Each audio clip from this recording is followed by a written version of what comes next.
happening? What happened?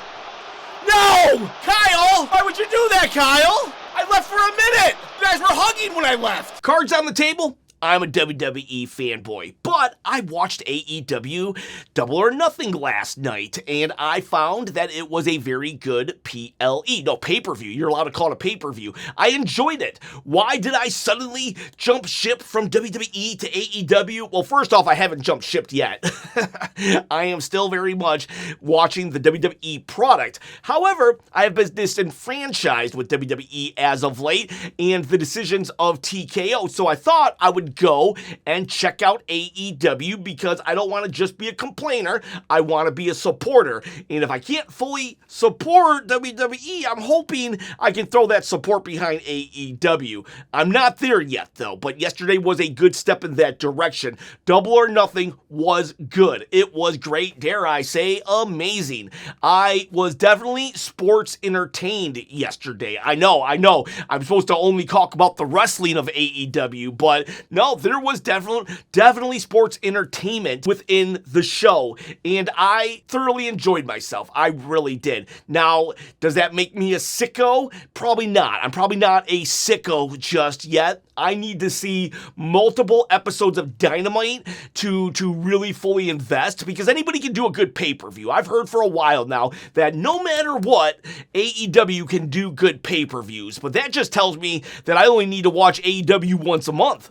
I just need to watch their pay-per-views, but I don't want that. I want to watch AEW every single week, so I need a good show every single week, or almost every single week. So that's what I'm hoping for out of this. I am going to watch AEW this week, so who knows, maybe I'll do another one of these videos, but let's talk Double or Nothing last night.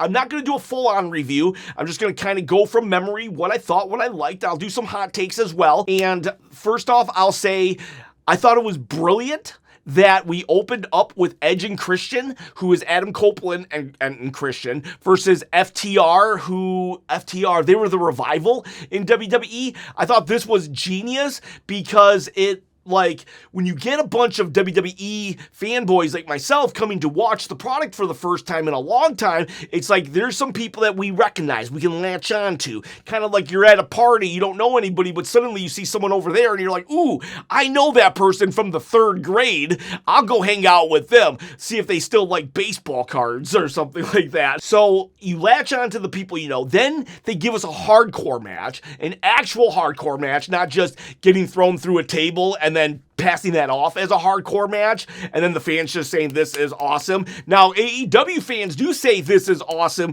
but when they say it's awesome, it actually is awesome, because they're like doing some crazy stuff in AEW. In fact, they might be doing a little too crazy of stuff in AEW. Sometimes I'm like, I worry. Maybe it's the dad in me, but I worry about these wrestlers sometimes. But that aside, this was an actual hardcore match. It was an I Quit match, actually. They kept putting the microphone in Christian Cage's face and everybody's face, and Christian would be like, F you, and then he would make a joke about their moms and stuff like that. So that was cool too, because that allows the disenfranchised, like, Attitude Era fans who are like, ooh, this is more an adult product here. So, like, great stuff. Beth Phoenix came out, so you get, like, shock surprises, all of these things.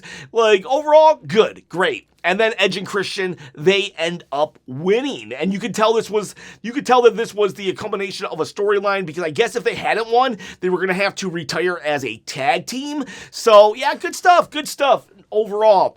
Then the next match was Okada versus Takeshita. Now, I knew who Takeshita was because I watched AEW a couple weeks back, and he fought Darby Allin, and he did this crazy move where he did like a German suplex off the top rope, but he held onto it.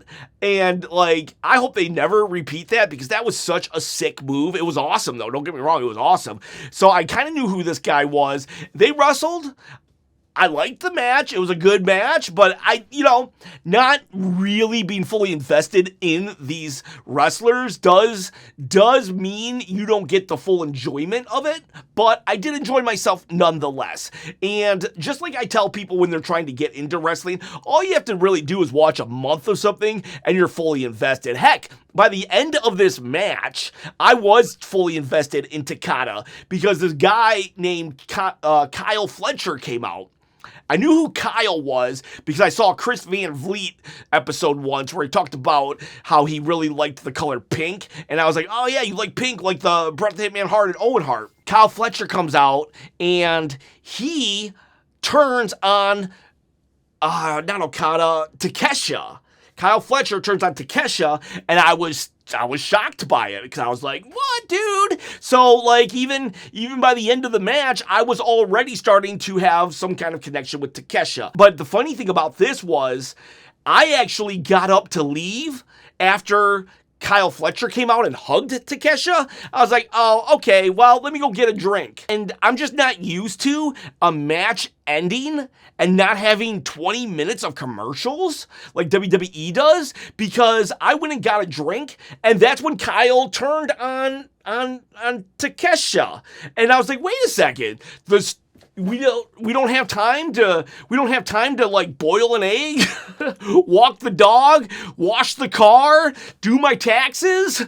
It's like the stuff just kept coming.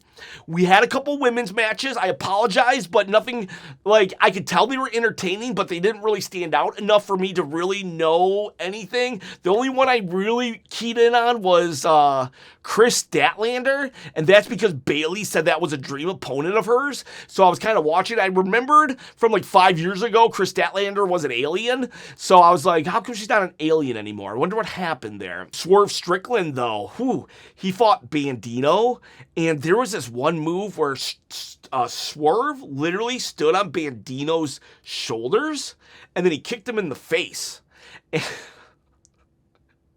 I was like, what? Like, they were like legit, they were doing things that I've never seen in wrestling before. I don't know if these are things that happen just on a normal Wednesday, but like last night, I think I saw like 4 or 5 things that I've never seen before in my entire life. Swerve ended up winning. I like Swerve though, so like, I'm okay with him winning. Although Bandino, I was kind of starting to like Bandino too. I knew who Bandino kind of was before this, but after this, it made me like, I connected a little bit with Bandino. I would like to see more of him as well. We had the Stadium Stampede or whatever it's called, and this, that was crazy. A lot of like, this was your sports entertainment. A lot of sports entertainment here. A lot of sports entertainment. This one's just a little too much for me to even call. So I would say, like, I kind of want to go back and watch a couple of the other ones. I know I heard Jack Perry one time came out with a flamethrower, or Darby Allin came out with a flamethrower once.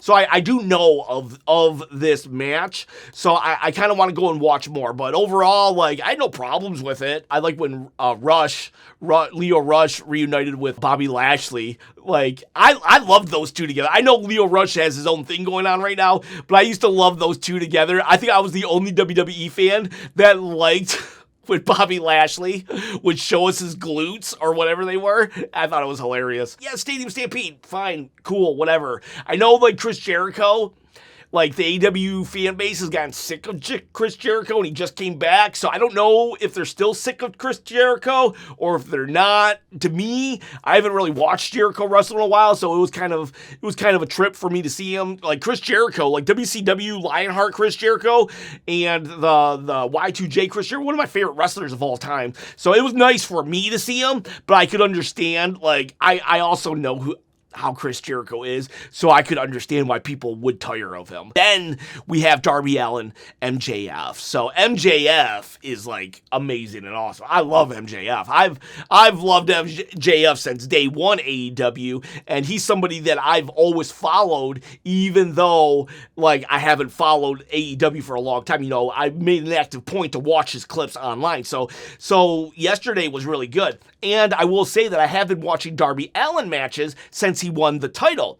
So Darby Allin has also been somebody that I've been like, oh, I'm kind of liking this guy, and he's insane, and he definitely is the second coming of Mick Foley, and Mick Foley was on the pre-show also. I missed that though, but I heard MJF like kicked him. I thought for sure MJF would not lose because, you know, there was a hair stipulation. You get your head shaved if he lost, but by the end of it, like Darby went up and he climbed up the scaffolds and he did a coffin drop, which is like a backwards trust fall onto MJF. He started bleeding out the back of his head, but like at that point, it became anyone's game. And I was like, oh my gosh, is Darby Allin gonna win? Are we gonna shave off MJF's head? Like I started believing. They got me to believe in something that I knew if I was logical about it, MJF's not going to shave his head.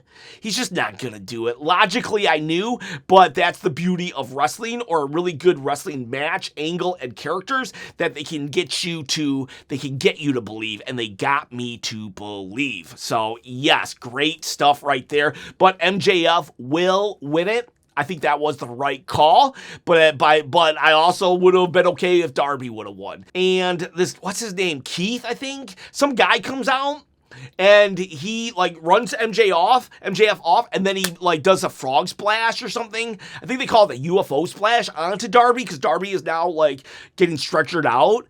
I think they should have probably waited for that to happen on Dynamite, to give us something big on Dynamite, a giant heel turn, because I think this was big enough. Darby Allin losing and MJF just gloating. I think that would have been a good cliffhanger, or they should have had that guy beat up Darby even more, because it was like a splash, and I'm not sure if he did anything else. He might have punched him once or twice, but it's like, if you're gonna do that, then go all the way, go all in, like just completely murder the guy.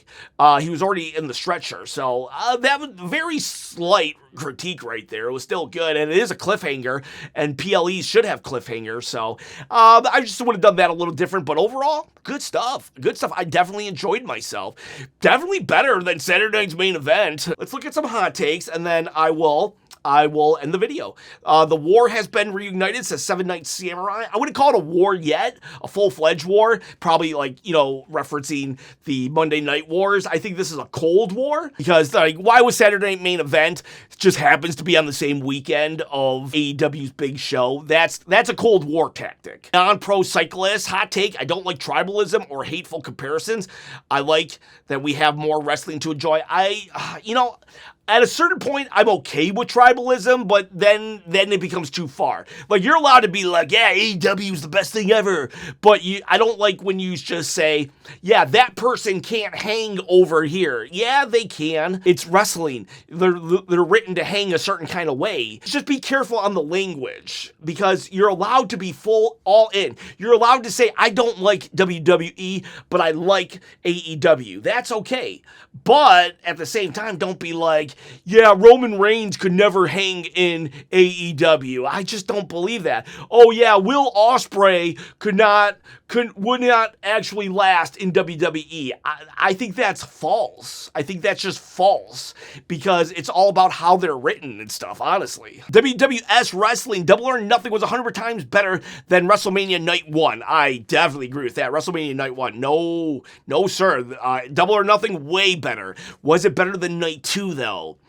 Maybe. I would still pick Roman and Punk over anything on Double or Nothing. God Chosen Emperor says, dang, 2 50-year-olds are our tag team champions. So what I like about AEW is that they don't really care about age. WWE actually does care about age, because if you're under 30, you're not getting the belt. But see, AEW, they'll put people that are under 30 and over 40, over 50 with the belt. And I think that's a good thing. So I don't mind that Edge and Christian are 50 years old with the champions, because I see that AEW does it in a healthy way. It's not just all 40 and up or all 30 and under. It's just a healthy blend of a little this, a little that, what the story dictates. The one sheepy says, MJF and Darby Allin was crazy.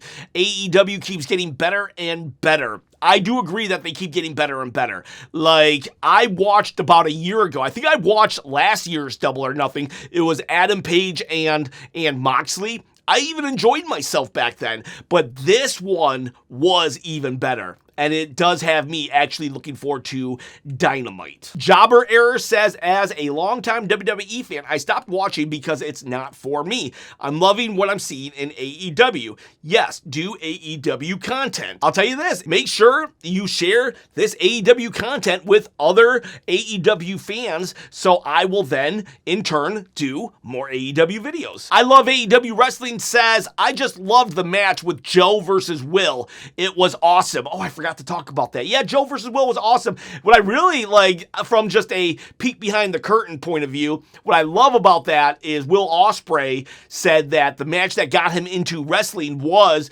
Joe versus Christopher Daniels versus AJ Styles, and now he's wrestled all three. That made me feel really like, I don't know. I loved that for Will, honestly. And it was a good match. It was a good match. Seven Night Samurai says they booed Dwayne, not Mick Foley. So I guess on the pre-show, Mick Foley name-dropped The Rock and everybody booed. Yeah, like, Mick Foley, like, read the room.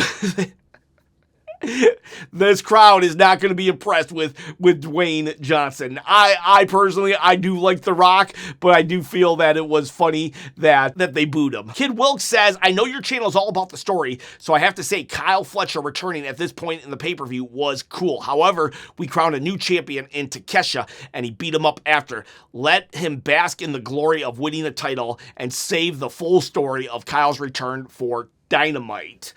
I do understand where you're coming from, but I'm going to just say, for me, I loved that because, like, I'm going to always remember now, I went for a Red Bull, a heel turn happened, like that will have created a core memory for me when it comes to AEW, and the more core memories I get with AEW, the more I get invested in AEW. So, like, I respect your opinion, but for me, that was cool. But that's also me not really knowing the story and build to Takeshita getting the championship. I remember when Daniel Bryan won the title from John Cena at SummerSlam, and I didn't like that Randy Orton came and just beat him. I was like, can we give him at least one night with the championship? Rick Jelly says, I've never had the means to watch the show, AEW that is, and the few times I did, what always stood out was MJF. The dude is amazing. Yes, MJF, absolutely amazing. Like I said earlier, I've always followed him. He is that good. He is definitely, like, he's probably their Ric Flair, AEW's Ric Flair,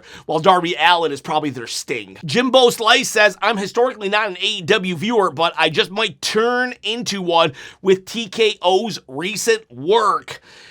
That's why I'm here right now. Unlucky Charlie says, Fletcher is money. You know, he is. Right now, I would pay some good money to see him get beat up by Takeshita, but hey, money's money. Josh G says, fire show. This is what professional wrestling is supposed to be. Really thankful for seeing storylines paid off and new ones started. I agree with that. So I need to see Dynamite still before I like fully say yes, this is what wrestling is supposed to be, because I believe wrestling is not just wrestling. I think wrestling is just a component of professional wrestling. I think it's storylines, it's characters, and it's wrestling. AEW has the wrestling down. Now I need to go and check out the storylines and the characters. TTJC says, I love that you do both AEW and WWE. It's awesome to be able to gush over both. Honestly, I just love the show and the matches. Well, I'm not saying that I'm an AEW content creator just yet. That will depend on the success of these videos, but I will give it a go. If you AEW fans out there will support me, I'll produce the content if you watch the content. All right, boys. All right, girls. All you sickos. See ya, bye.